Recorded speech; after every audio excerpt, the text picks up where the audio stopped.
Let us start the first topic of discussion, which is related to troubleshooting of LTE networks or the 4G networks. Okay.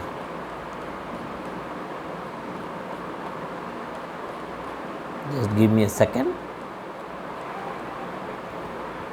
So you can see the today's table of content. I hope everybody are able to see the table of contents, how we will debug the LTE throughput troubleshooting of the networks. The first we will go with UERF environment check, followed by backhaul check, and then there is a policy capping in AMBR, aggregate maximum bit rate. Then we will go with E node B DSP debug log analysis, which is chapter number 4, and then we need to packet capture at UE, E node B, SA gateway and FTP server. You can see the traffic loss can be in between any of the network elements. It can happen in between E node B and SA gateway, it will be happen in between SA gateway and the FTP server, or it can be there is a packet loss between UE and the E node B. And then there is a large port switch mirroring in switch port, which can give some kind of troubleshooting analysis in LTE networks. Okay.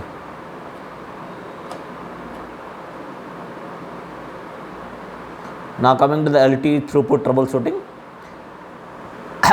the main idea is to cover up, the main idea of LTE throughput is we usually get low throughput during the execution of the test cases. So there are multiple ways to debug the throughput in DL as well as in UL.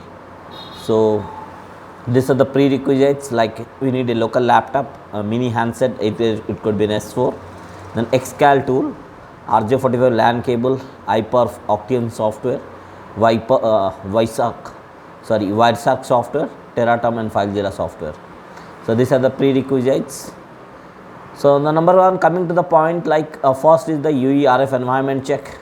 You can able to see that these are the tools specific where we need to check the SINR, RSRP, RI, MCS and CQI. This is the basic, RF checks from the environment perspective. The SINR should be greater than 23, RSRP which is at -75, which we can say the U is at the cell center.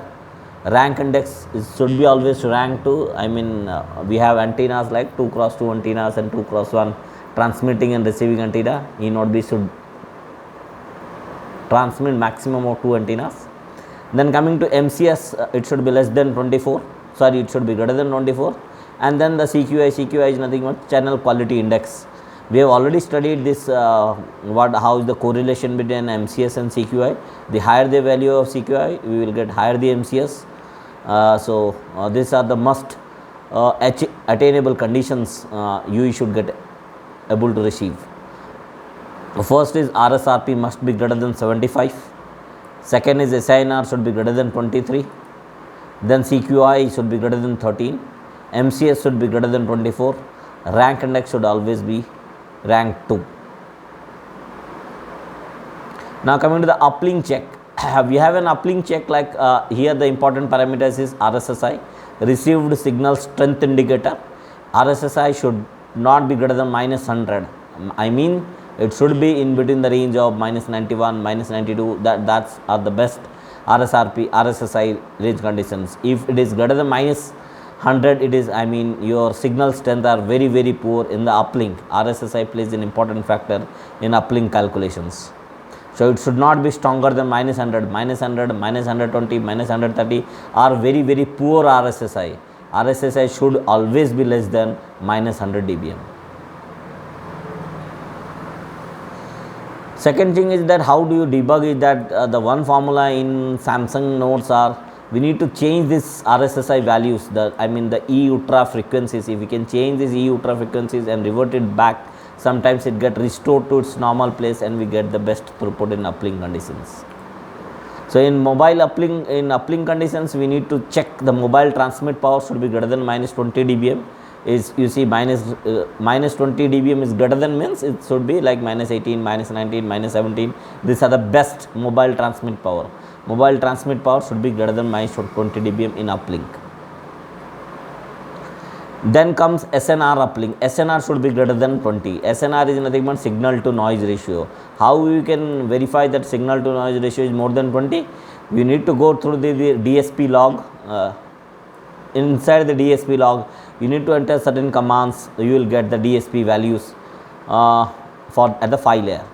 You see a certain set of commands are being executed here. You go to the DSP board and then you need to execute certain specific set of commands.